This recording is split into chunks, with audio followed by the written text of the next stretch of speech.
From this to this. Opo, natuloy na talaga yung house blessing. Nalito na nga ako kung house blessing pa ba to o dibuko. Kasi grabe, napakagara talaga ng event natin. At talagang napaka-bless natin kasi wala tayong ginastos dito. Kumbaga, sponsors lahat ate. At least hindi na dumagdag sa sakit ko sa bulsa. At napakabait ng mga busita ko kasi meron pa silang mga parigalo.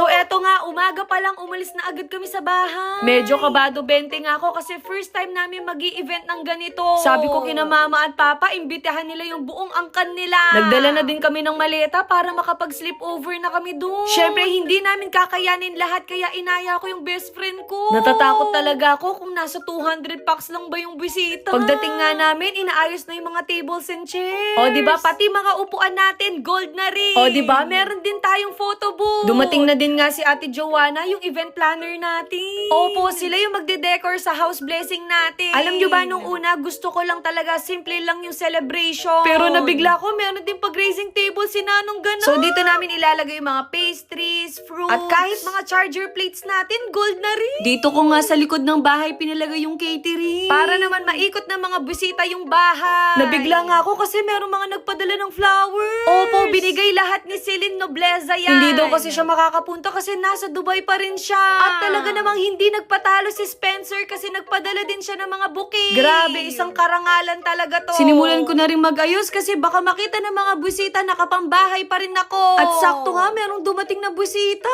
Grabe, ginawan talaga ako ng sariling cake. Merong cupcake, brownies, cheesecake, kaya maraming salamat, Sean's Best. And this is my first outfit. Opo, meron pa ako 5 damit dyan. Sakto, meron na naman akong busita. Nagpadala nga ng platter si Reka Resort. May roast beef, sisig. As in, napakarami ate. Pinlano kasi namin na sa first batch ay yung mga relatives namin. At tingnan nyo naman yung setup ng mga tables natin. Masyadong ginalingan ng ADM catering. At grabe, ang ganda ng background natin kasi nakuha nila yung design na gusto ko. Grabe ka na nung ganap event. At syempre, hindi yan makukumpleto kung walang lights and sound. Nagpalagay din pala ako ng mga cups. Pero eto, second batch na sila kasi mamaya party-party na talaga. Meron din kaming station na pwede kayong mag-inom-inom. Tapos meron din tayong sushi bar. Literal na ang daming stopover ng mga busita. Sakto, meron din nagpadala ng lechon. Ramdam ko talagang eto agad yung mauubos. Dumating na din pala yung photographer natin. At nabigla ko kasi meron pang nagpadala ng pagkain. Ewan ko na lang talaga kung hindi pa mabubusog yung mga busita.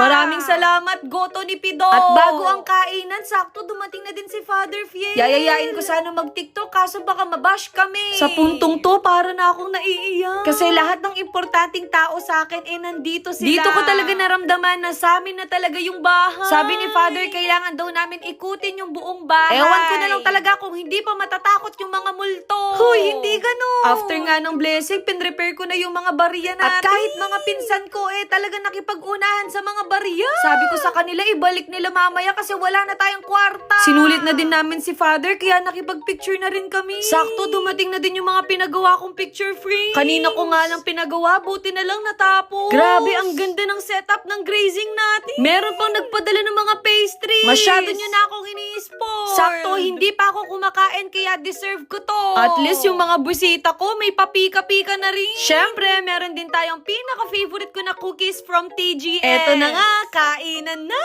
Alam nyo, hindi ko talaga in-expect na sobrang dami ng angkan ng pamilya ko. Literal na naubos talaga yung pagkain. Ngayon, puntahan na natin yung first station natin which is ang perfume bar. O, diba? May mga souvenir na din yung mga busita. Na-try ko nga lahat ng scents nila, lahat mabango. So, nakaset up na din yung para sa second batch natin. At bago pa dumating yung mga busita, chinap-chap ko na tong lechon. Nako, dahan-dahan lang dito, baka tumaas ang inyong mga presyon. Grabe, napakulutong at napakasarap. At syempre, ang pinaka-exciting part ay ang catering. Grabe, napaka-elegant naman ng atake. Eto yung mga pinili ko na pagkain nung nag-food tasting ako. At hindi nga nagkamali si chef kasi hindi na talaga ako makakakain sa event. Makita ko lang kayong busog na rin ako. Sakto, nagbukas na din yung JD Cocktails. So kapag gusto mong magtugs-tugs na may kasamang inuman, dito ka. Ang next station naman natin ay ang sushi bar.